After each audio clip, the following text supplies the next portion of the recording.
2014 May 27 ഉത്തർപ്രദേശിലെ ബദൗൺ ജില്ലയിലെ കത്ര ഗ്രാമം. സമയം രാത്രി 8 മണി. പത്മയും ലല്ലിയും ആ ഗ്രാമത്തിലെ 2 വീടുകളിലെ തൊട്ട് അയൽക്കാരായ പെൺകുട്ടികളാണ്. കൗമാരക്കാർ. 14ഉം 15ഉം വയസ്സാണ് അവരുടെ പ്രായം. ഇരുവരും ബന്ധുക്കൾ കൂടിയാണ്. എപ്പോഴും എവിടെയും ഒരുമിച്ച് പോകുന്ന അവർ ആ ദിവസത്തെ യാത്രയിലും ഒരുമിച്ച് ആയിരുന്നു. പക്ഷേ അത് തങ്ങളുടെ അവസാന യാത്രയാണ് എന്ന് അവർ അറിഞ്ഞിരുന്നില്ല. അവർ വീടിന്റെ വാതിൽ തുറന്ന് പുറത്തേക്കിറങ്ങി. തിടുക്കത്തിൽ സമീപത്തുള്ള തങ്ങൾക്ക് പരിചിതമായ വയൽ ലക്ഷ്യമാക്കി നടന്നു തുടങ്ങി. അടുത്ത നിമിഷം അവർ ഇരുട്ടിൽ മറഞ്ഞു. പിന്നെ അവരെ ആരും ജീവനോടെ കണ്ടതേയില്ല. പെൺകുട്ടികളെ കാണാനില്ലെന്ന് അറിഞ്ഞതോടെ വീട്ടുകാർ പരിഭ്രാന്തരായി. അവർ പരസ്പരം വീടുകളിൽ അന്വേഷിച്ചു ചെന്നു. പത്മയെയും ലല്ലിയെയും കാണാനില്ല എന്ന വാർത്ത കാട്ടുതീ പോലെ അവിടെ പടർന്നു. ഗ്രാമം മുഴുവൻ ഉണർന്നു. വിവിധ സംഘങ്ങളായി അവർ പലയിടത്തും അന്വേഷിച്ചു. പക്ഷേ പത്മയെയും ലല്ലിയെയും ആർക്കും കണ്ടെത്താൻ കഴിഞ്ഞില്ല. അന്നേ ദിവസം രാവിലെ ആ ഗ്രാമം ഉണർന്നത് നടുക്കുന്ന ഒരു വാർത്തയുമായിട്ട് ആയിരുന്നു. ഗ്രാമത്തിന്റെ അതിർത്തിയിലെ ഒരു മരത്തിൽ പത്മയും ലല്ലിയും തൂങ്ങി ആടുന്നു. അവരുടെ മരണം ആത്മഹത്യയോ കൊലപാതകമോ? കൊലപാതകമെങ്കിൽ അവരെ കൊലപ്പെടുത്തിയത് ആര്? ആത്മഹത്യയെങ്കിൽ എന്തിനാണ്? വർഷം പലത് കഴിഞ്ഞിട്ടും ഇന്നും ഉത്തരം കിട്ടാത്ത ചോദ്യങ്ങളാണ് ഇവ. ഇന്ന് നമ്മൾ പറയാൻ പോകുന്നത് അന്താരാഷ്ട്ര തലത്തിൽ വരെ ചർച്ച ചെയ്യപ്പെട്ട ഒരു കൊലപാതകത്തെ കുറിച്ചാണ്. ബദൗൺ കൂട്ടക്കൊല എന്ന പേരിൽ മാധ്യമങ്ങൾ വിശേഷിപ്പിച്ച ആ കൊലപാതകത്തിന് പിന്നിലെ നടുക്കുന്ന യാഥാർത്ഥ്യങ്ങളെ കുറിച്ചാണ്. മനുഷ്യ മനസാക്ഷിയെ ഞെട്ടിച്ച ആ കൊലപാതക രഹസ്യങ്ങളിലേക്ക്, അതിൻ്റെ പിന്നിലെ അവഗണനയെയും ക്രൂരതകളെയും കുറിച്ചാണ് നമ്മൾ ഇന്ന് പറയുന്നത്.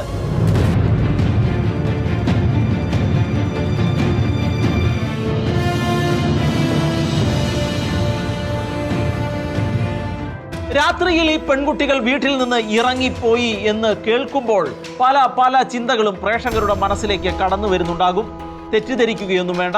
ആ കുട്ടികൾ പുറത്തേക്ക് പോയത് മലമൂത്ര വിസർജനത്തിന് വേണ്ടി ആയിരുന്നു.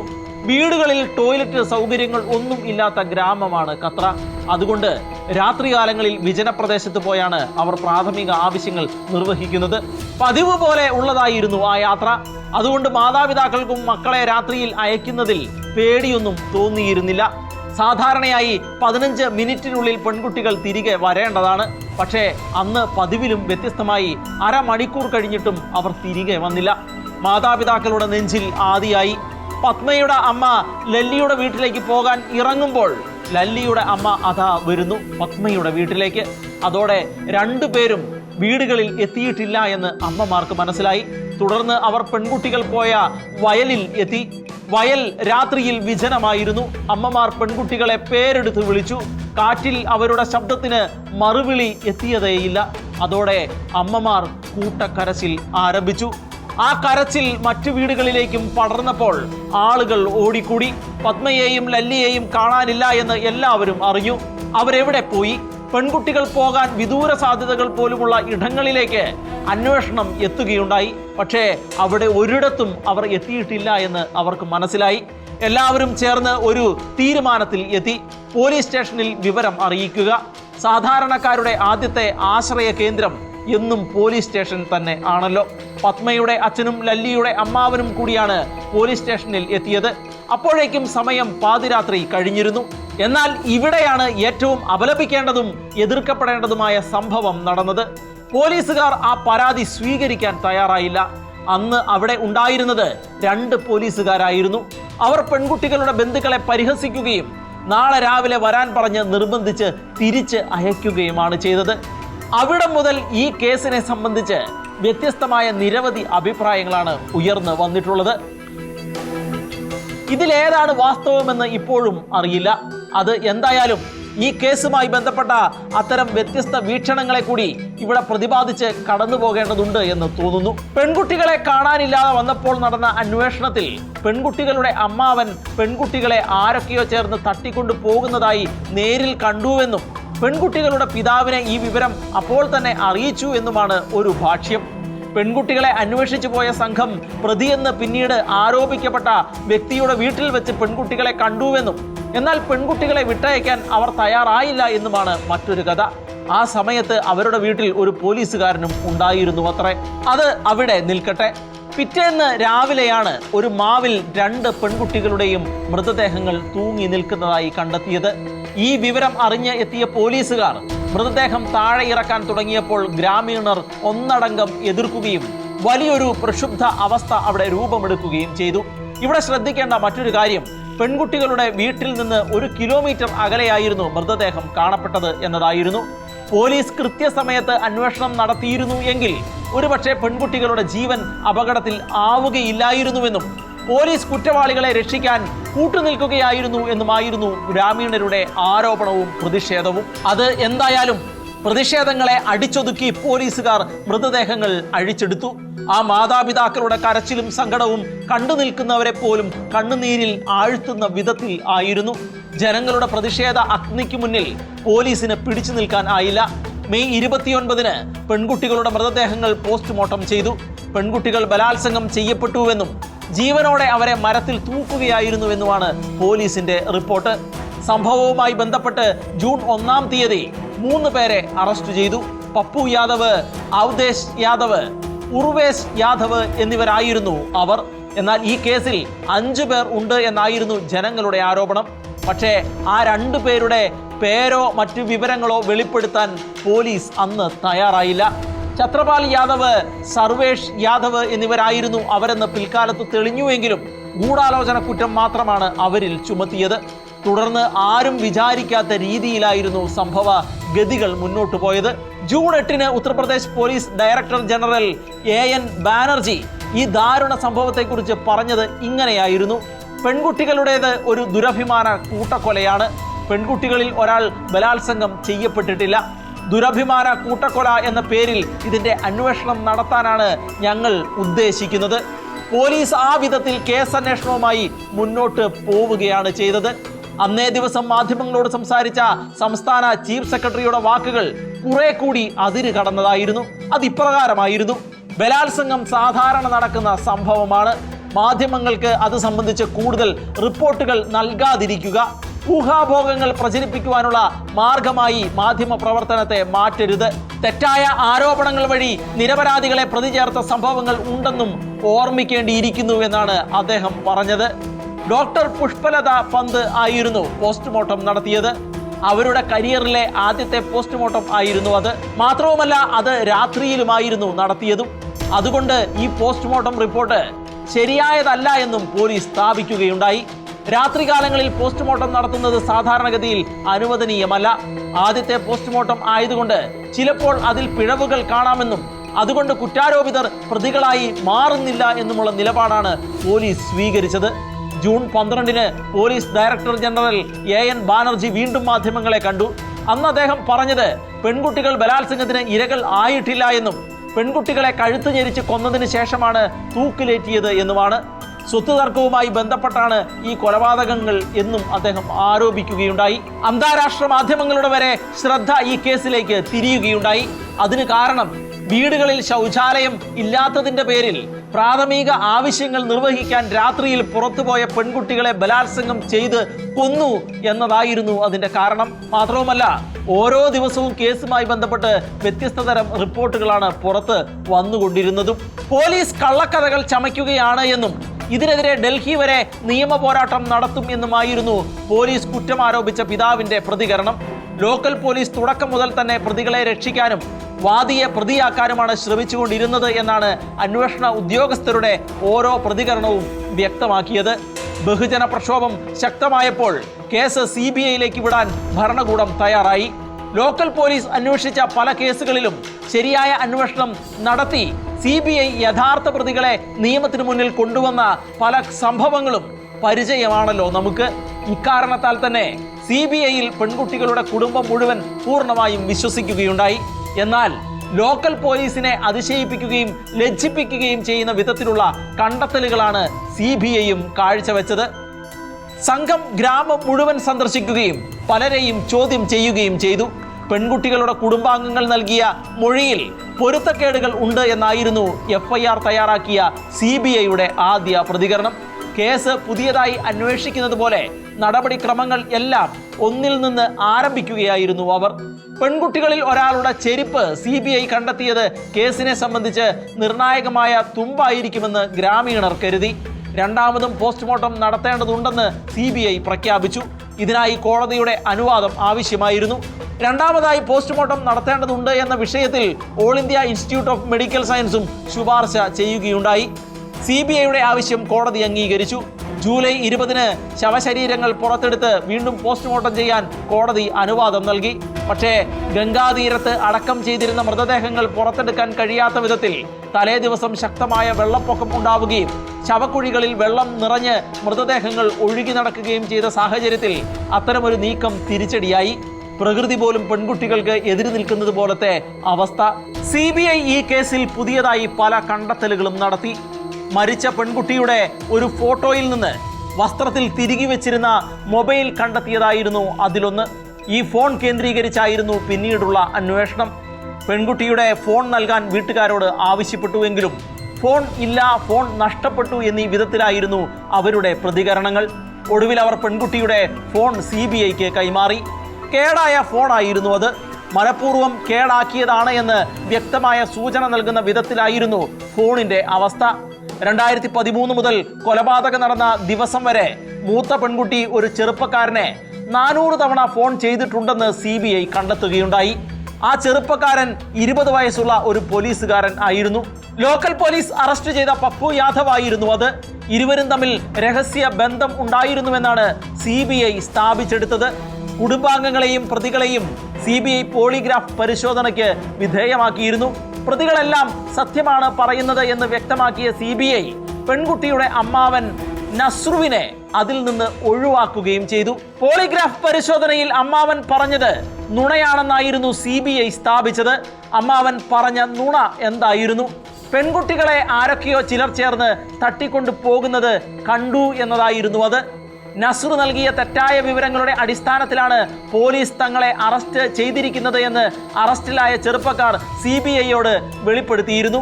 മാത്രവുമല്ല, പെൺകുട്ടികളുടെ കുടുംബത്തിന് നഷ്ടപരിഹാരമായി ബഹുജൻ സമാജ് പാർട്ടി നൽകിയ 5 ലക്ഷം രൂപയിൽ നിന്ന് 1 ലക്ഷം രൂപ നസ്രു കൈപ്പറ്റിയതായും CBI കണ്ടെത്തി. അത് എന്തായാലും യഥാർത്ഥ പ്രതികളെ CBI കണ്ടെത്തുമെന്ന പ്രതീക്ഷ വീട്ടുകാർക്കും നാട്ടുകാർക്കും തെറ്റുകയുണ്ടായി. ബലാത്സംഗവുമില്ല, കൊലപാതകവും ഇല്ല എന്ന് CBI ആവർത്തിച്ചു പറഞ്ഞു. മാത്രവുമല്ല, തങ്ങൾ ആർക്കും ക്ലീൻ ചിറ്റ് നൽകിയിട്ടില്ല എന്നും CBI വ്യക്തമാക്കി. DNA പരിശോധനയ്ക്ക് ഉപയോഗിച്ച വസ്ത്രങ്ങൾ പെൺകുട്ടികളുടേത് തന്നെയെന്ന് തെളിയിക്കാൻ തങ്ങളുടെ പക്കൽ തെളിവില്ല എന്നും അവർ കൈമലർത്തി. 2014 നവംബർ 27-ന് CBI കേസ് ഔദ്യോഗികമായി അവസാനിപ്പിച്ചു. CBIയുടെ നിഗമനത്തെ 3 വാക്കിൽ ചുരുക്കാം. പെൺകുട്ടികൾ ബലാത്സംഗം ചെയ്യപ്പെട്ടിട്ടില്ല, പെൺകുട്ടികളെ കൊലപ്പെടുത്തിയിട്ടില്ല, പെൺകുട്ടികൾ ആത്മഹത്യ ചെയ്തതാണ്. ആത്മഹത്യ ചെയ്യാനിടയായ കാരണത്തെക്കുറിച്ച് CBI നൽകുന്ന വിശദീകരണം ഇങ്ങനെയാണ്. മൂത്ത പെൺകുട്ടിക്ക് അറസ്റ്റിലായ 3 പേരിൽ പപ്പു യാദവുമായി അടുത്ത ബന്ധം ഉണ്ടായിരുന്നു. ഇളയ പെൺകുട്ടിയാണ് 2 പേർക്കും ഇടയിൽ മീഡിയേറ്ററായി നിലകൊണ്ടിരുന്നത്. മൂത്ത പെൺകുട്ടിയും ചെറുപ്പക്കാരനും തമ്മിലുള്ള ബന്ധം അയൽവാസി അല്ലെങ്കിൽ അമ്മാവൻ കണ്ടതിലുള്ള അപമാനവും കുടുംബങ്ങളെ നേരിടാനുള്ള പേടിയും മൂലം പെൺകുട്ടികൾ 2 പേരും കൂടി ആത്മഹത്യ ചെയ്യുകയായിരുന്നു. ശൗചകർമ്മങ്ങൾക്കായി രാത്രിയിൽ വീടിന് വെളിയിലേക്ക് പോയ പെൺകുട്ടികൾ കൃത്യം നടത്തിയതിനു ശേഷം വലിയൊരു മാവിൽ കയറി ആത്മഹത്യ ചെയ്തു. എന്തൊരു ക്രൂരമായ തമാശയാണത്. ഉത്തർപ്രദേശ് മുൻ മുഖ്യമന്ത്രി മുലായം സിംഗ് യാദവും മുഖ്യമന്ത്രി അഖിലേഷ് യാദവും മനുഷ്യത്വരഹിതമായിട്ടാണ് ഈ സംഭവത്തിൽ പ്രതികരണം നടത്തിയത് എന്നതാണ് ഖേദകരമായ മറ്റൊരു കാര്യം. ഒരു തിരഞ്ഞെടുപ്പ് റാലിയിൽ മുലായം സിംഗ് യാദവിൻ്റെതായി വന്ന പ്രതികരണം വ്യാപകമായ പ്രതിഷേധമാണ് അഴിച്ചുവിട്ടത്. ആൺകുട്ടികൾ ആൺകുട്ടികളായിരിക്കും, അവർ തെറ്റുകൾ പലതും ചെയ്യുമെന്നായിരുന്നു അയാൾ പറഞ്ഞത്.